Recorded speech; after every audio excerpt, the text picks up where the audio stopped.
Esse é Austin Harrouff, mais conhecido como Austin Frost. Austin era apenas um estudante universitário comum. Bom, pelo menos era o que parecia. Sua família o descrevia como alguém amigável, determinado e com um futuro promissor. Mas então, sem aviso prévio, tudo mudou. O que começou como um passeio familiar tomaria um rumo bizarro, com Austin saindo de forma abrupta do restaurante e desaparecendo naquela noite. O que a família não sabia é que dentro da cabeça do Austin haviam ideias macabras surgindo.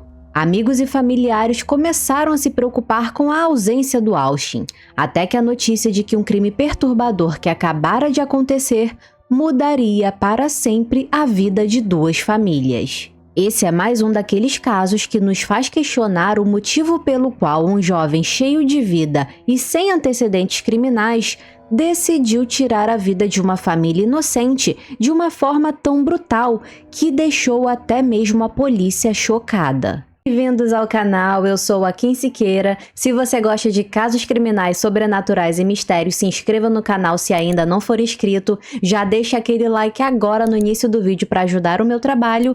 E sem mais enrolação, bora começar esse caso sinistro.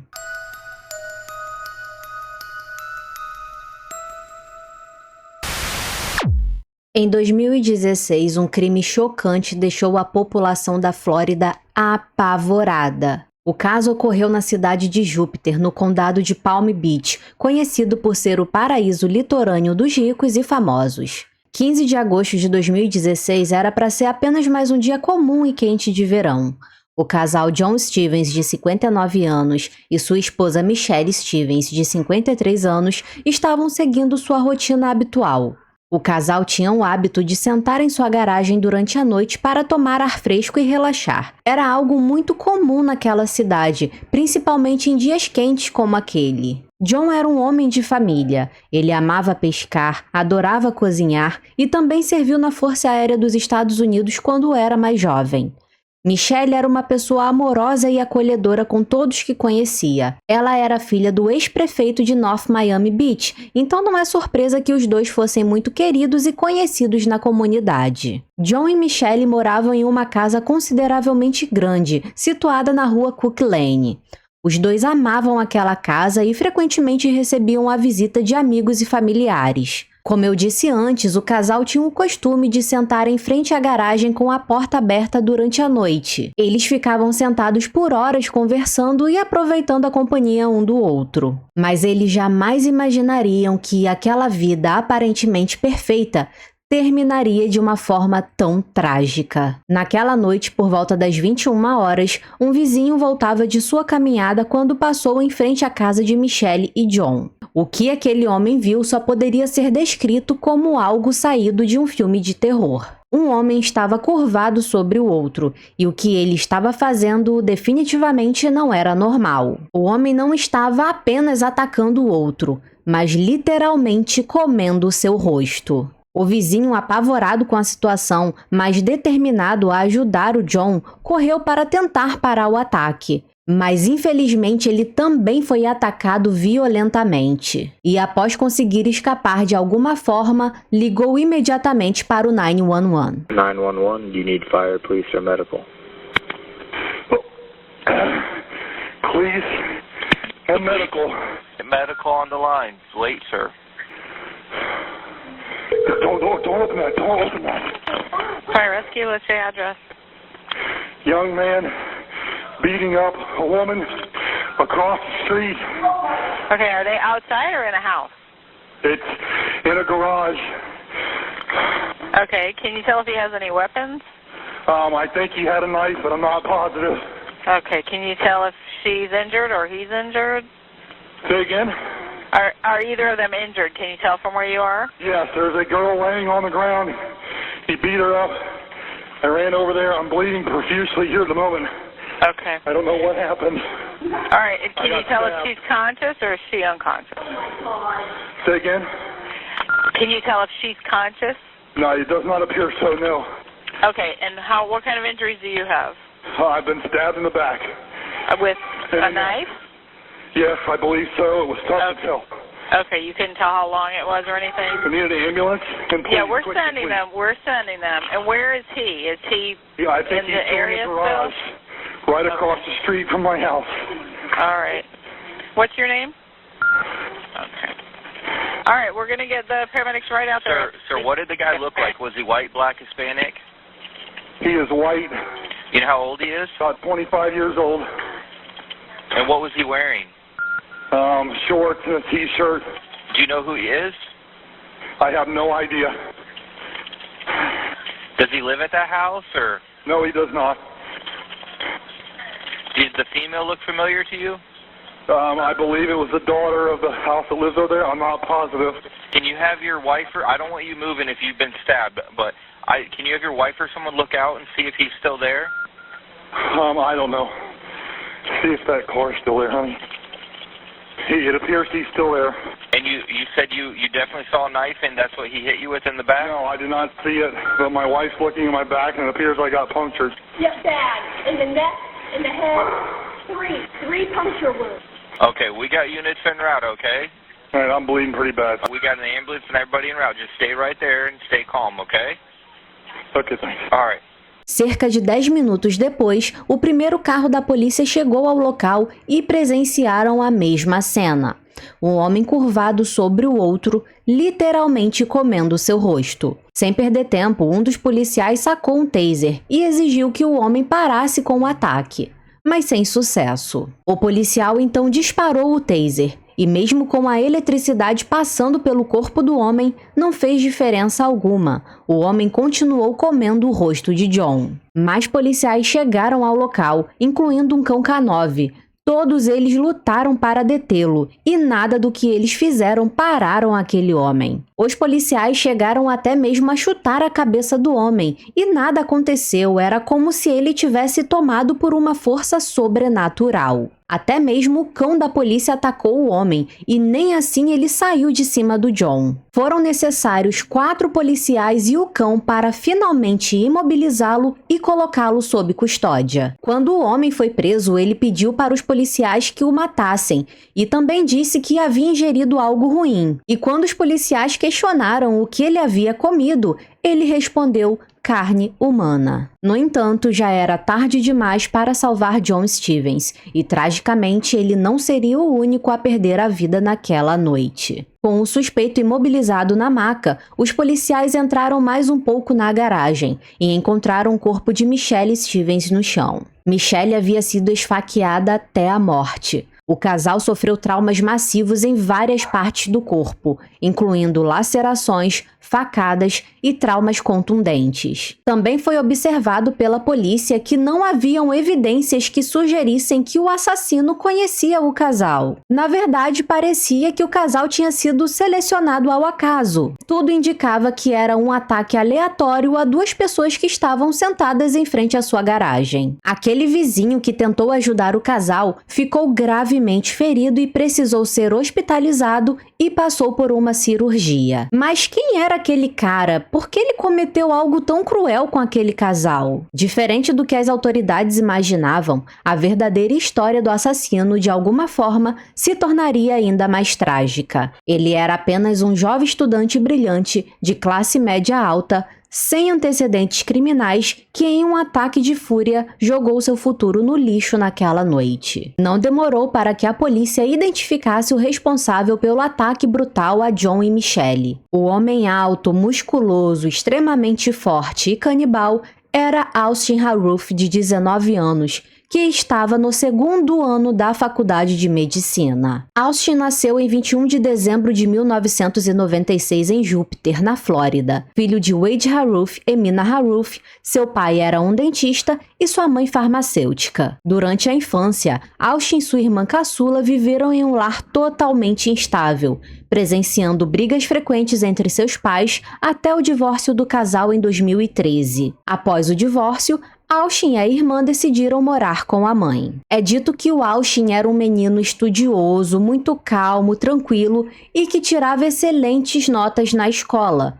porém sofria bullying por conta do seu peso. Na adolescência, Austin decidiu mudar a aparência, começou a praticar musculação e optou por um estilo de vida mais saudável, se tornando um jovem musculoso e forte. Ele também jogava futebol americano e praticava luta. Austin se formou na Suncoast High School e no ano seguinte foi para a Universidade Estadual da Flórida para cursar medicina. No primeiro ano da faculdade, ele se tornou muito popular. Ele saía para festas com seus amigos, bebia bastante e até arrumou uma namorada. Porém, no segundo ano da faculdade, em 2016, ele decidiu que não queria mais beber e nem participar dessas festas e decidiu se tornar fisiculturista. Como ele tinha um porte físico grande, musculoso e estava acostumado com esportes, não foi nenhuma dificuldade entrar no mundo do bodybuilder. Nessa mesma época, Austin começou a focar na música também. Ele dizia que queria ser um rapper famoso e criou um canal no YouTube usando o nome artístico de Austin Frost.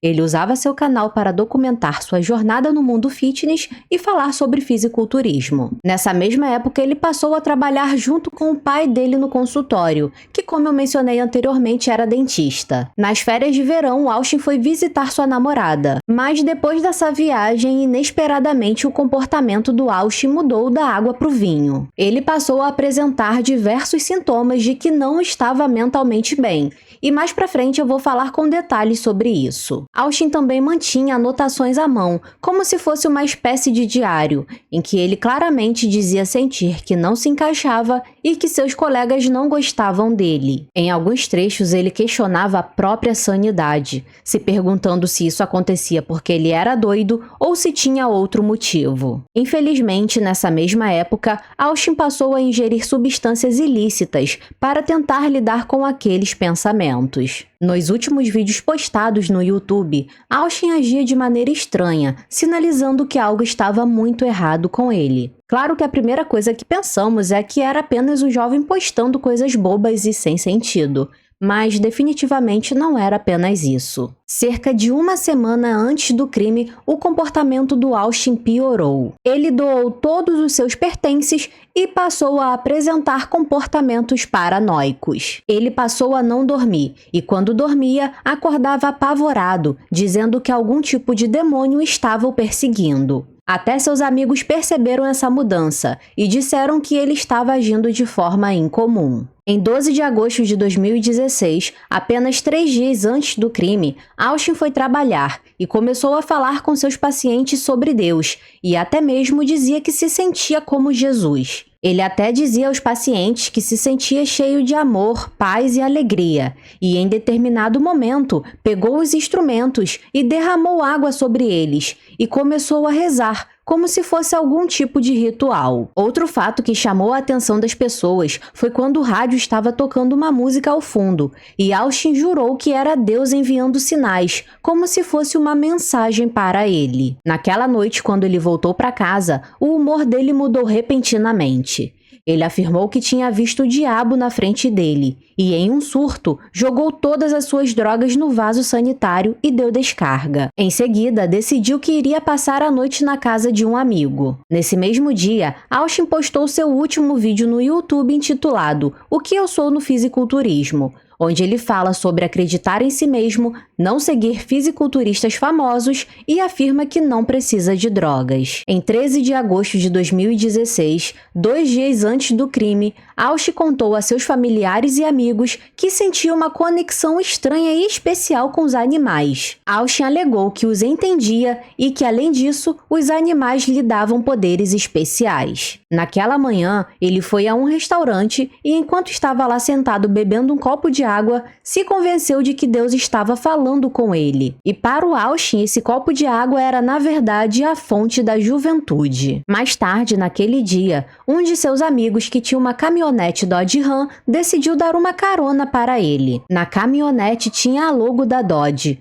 e o Austin acreditava que, na verdade, aquela logo era o próprio diabo encarando. À noite, quando ele não se sentia seguro para dormir sozinho, ele perguntou à sua irmã se ele poderia dormir no chão do quarto dela segurando seu cachorro, como se estivesse tentando ser protegido. Na manhã seguinte, em 14 de agosto de 2016, enquanto Austin levava seu cachorro para passear, o passeio se transformou em uma corrida. Durante essa corrida, ele teve uma sensação muito bizarra, como se ele não fosse mais humano, como se ele fosse agora apenas metade humano e metade cachorro. E essa outra metade cachorro estaria dentro dele dando força e velocidade. Austin realmente sentia que os animais o entendiam e que ele era metade humano e metade cachorro, como se fosse um lobisomem. Mais tarde, naquele mesmo dia, Austin foi com seu pai até uma feira de armas. Mas em vez de ficar animado ou interessado no passeio,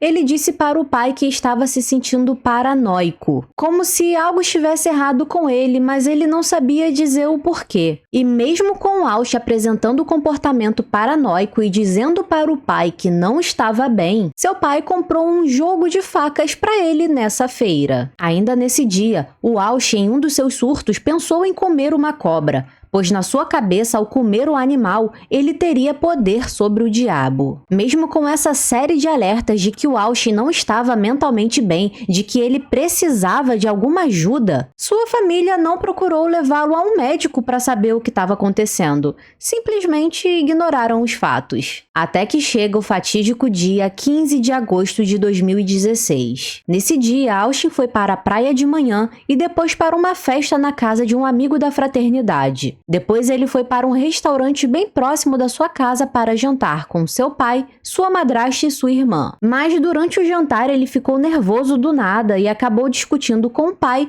e foi para a casa da mãe. Lembrando que os pais eram divorciados, mas moravam próximos um do outro. Já na casa da sua mãe, o Austin bebeu óleo de cozinha. Sim, isso mesmo, óleo de cozinha. A mãe se assustou quando viu aquela cena e tirou o frasco de óleo da mão dele, mas ele já tinha bebido. E após esse acontecido, a mãe resolveu levá-lo de volta ao restaurante onde o pai estava. E não muito tempo depois, o Austin volta a apresentar um comportamento estranho. Ele começou a falar coisas sem sentido, dizendo que era imortal.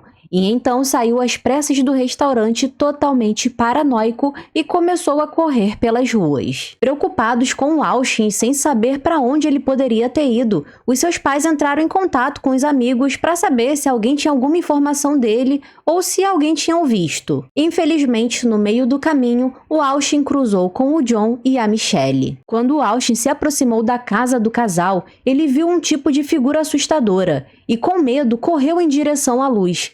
Só que essa luz, na verdade, estava vindo da garagem da Michelle e do John, que obviamente se assustaram com aquele homem invadindo o lugar aos gritos. Mas para o Austin, ele estava vendo uma figura assustadora, e não a Michelle.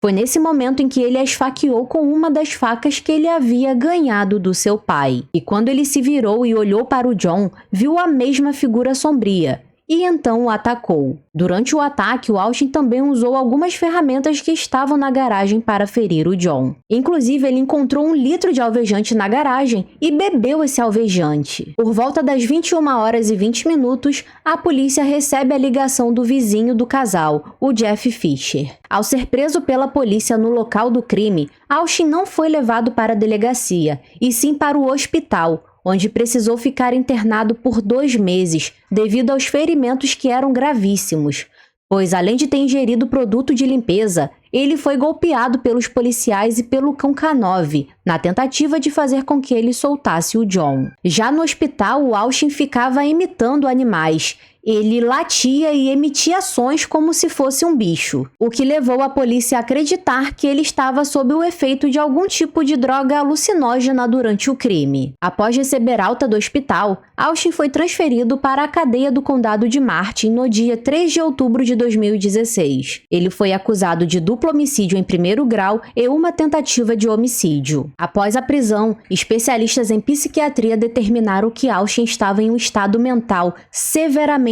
perturbado, que o levaram a um surto psicótico.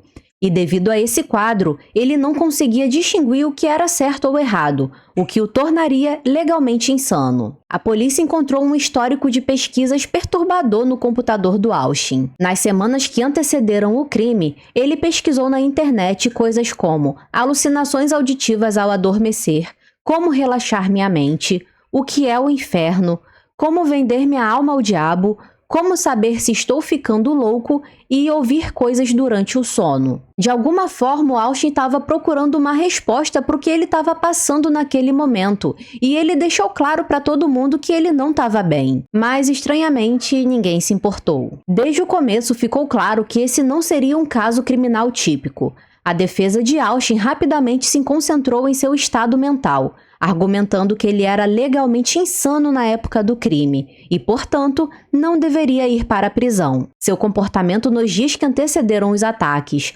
assim como os comentários perturbadores feitos durante e depois do crime, alimentaram questões sobre sua saúde mental. Vários especialistas foram chamados tanto pela acusação quanto pela defesa, e 2 psicólogos forenses determinaram que Austin estava de fato sofrendo de uma doença mental grave, provavelmente algum tipo de episódio psicótico que também estava ligado a um transtorno bipolar não diagnosticado. Foi concluído que durante o ataque, o Austin não conseguia distinguir o que era certo e errado, o que atende à definição legal de insanidade da Flórida. No entanto, a promotoria tentou alegar que, embora ele parecesse ter paranoia e delírios, isso não significava que ele não sabia o que estava fazendo. Além disso, haviam outras evidências, como seu histórico de pesquisas na internet desde o ano de 2015, que revelaria o consumo desenfreado de drogas. Foi descoberto que Austin tentou adquirir cogumelos ilegais de um amigo apenas 6 dias antes do crime, destacando que era mais um tipo de droga que ele não tinha medo de usar. Então ele teria cometido esse crime brutal por insanidade ou porque estava drogado. Os resultados dos testes feitos na noite dos assassinatos confirmaram que ele testou negativo para o consumo de drogas, álcool e alucinógenos. Ou seja, ele não estava sob o efeito de nenhum tipo de droga no momento do crime. Após 6 longos anos de espera, incluindo inúmeras audiências e avaliações psicológicas, o caso finalmente chegaria ao fim em novembro de 2022. Em um julgamento sem júri, Austin se declarou inocente por motivos de insanidade. No final, o juiz aceitou seu apelo e também concordou com todos os laudos apresentados. Isso significava que, em vez de ser enviado para a prisão, Austin seria internado em um hospital psiquiátrico por tempo indeterminado. E essa decisão da justiça causou revolta na família do casal John e Michelle. No tribunal, eles disseram que não acreditavam que o Austin era louco, apesar das opiniões dos médicos. Para eles, o Austin tirou a vida do casal porque estava fora de si por conta das drogas. Inclusive, no julgamento, a irmã da Michelle questionou o porquê do pai do Austin ter comprado um conjunto de facas para ele, mesmo sabendo que ele estava mentalmente instável. Os familiares do casal também questionaram o porquê da família não ter procurado ajuda médica para o Austin quando perceberam que ele estava agindo de forma incomum. Em um episódio do programa com Dr. Phil, Austin concedeu uma entrevista por videochamada. Ele expressou profundo arrependimento pelos crimes que cometeu e disse que sentia muito por toda a dor que causou. Ele também contou que não lembra de muita coisa que aconteceu no momento do crime, mas lembra de estar sendo perseguido por um demônio chamado Daniel. E quando ele viu a Michelle gritando, ele a viu se transformar nesse demônio. E depois disso ele não se lembra de mais nada do que aconteceu. Sabemos que o John e a Michelle são as verdadeiras vítimas nesse caso, mas é difícil não dizer que o Austin também não foi uma vítima da negligência da família. Ele já havia dito para o pai que não estava bem, que estava se sentindo paranoico, ele estava falando coisas desconexas. A mãe dele viu ele beber óleo de cozinha e mesmo assim ninguém fez nada, ninguém procurou uma ajuda para esse rapaz. Austin estava dando todos os sinais de que não estava bem há muito tempo. E é muito provável que se a família do Austin tivesse procurado ajuda, esse crime terrível não teria acontecido. Eu tô muito curiosa para saber o que você pensa sobre isso, então, como sempre, deixe sua opinião aí para mim nos comentários. Vejo você no próximo vídeo, muito obrigada por assistir e até o próximo Caso Sinistro.